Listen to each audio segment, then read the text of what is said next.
la partie civile, vous avez la parole. Merci, Monsieur le Président.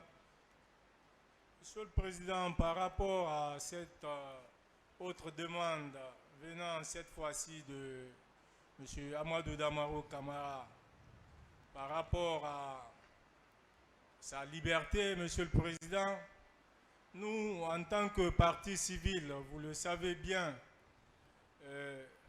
ce qui nous importe de plus en la matière, ce sont nos intérêts civils.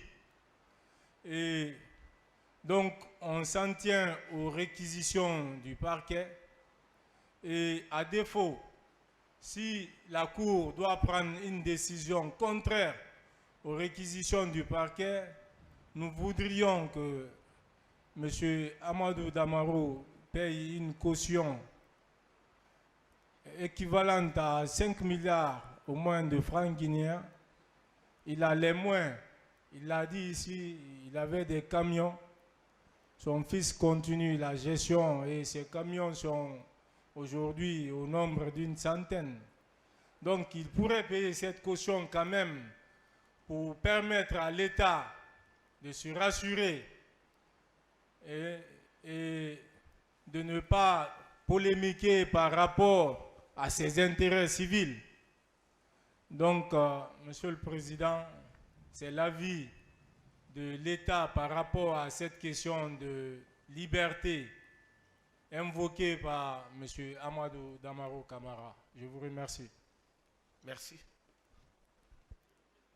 Ah. Oui, mais si lui-même en personne veut pas prendre la parole. Hein? Voilà. Oui, donc vous avez la parole, M. Amadou Damaro Camara. Oui, merci, Monsieur le Président. Je voulais rectifier un tir. Que le procureur dise que ce n'est pas une procédure qui a commencé après le 5. Si, ça n'a commencé qu'après le 5. Je ne savais pas qu'il savait que ce dossier avait été chez le président Alpha Condé. Maintenant qu'il le sait, il doit pouvoir se dire ce que je reproche à Damaro, il ne peut pas le faire. Pour la simple raison que, comme je vous ai dit que je ne voulais plus parler de l'ensemble de feu Luseni Camara. Mais quand Luseni Camara a écrit pour dire que je l'ai enlevé de la commission pour me partager avec justement les Bernard et autres, qui est le président de la commission de construction, le président de la République a appelé plusieurs membres du bureau et certains présidents de commission. Il a lu la lettre de l'OCDE. Après, pendant la lecture, il s'est rendu compte, il dit, mais de quels 15 milliards tu parles? Que les 15 milliards pour la construction. Il dit, mais comment le Sénégal aussi? Il peut détourner de l'argent que je n'ai même pas payé encore.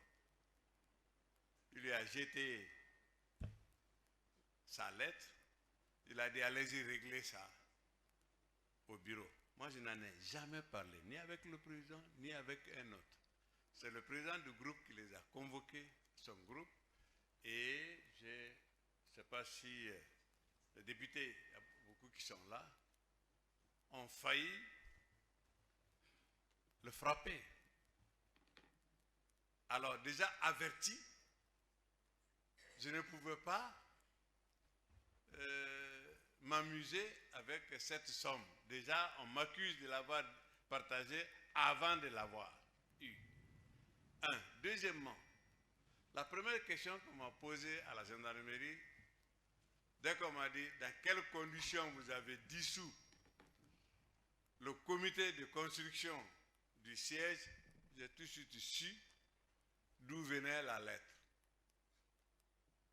Et quand on l'a appelé aussi, s'il y avait eu confrontation, c'était avec lui. Il était surpris quand on lui a dit, ah, il y avait de l'argent au compte. Parce que pour lui, je m'étais partagé tout l'argent.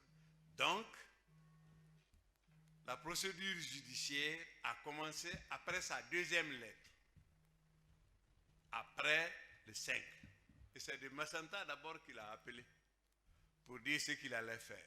Je ne vais pas revenir sur ça. Je lui ai dit que je le pardonne et je demande à Dieu de le pardonner.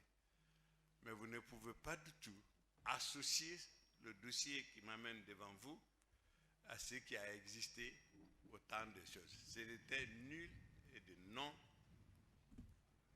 non-fondement.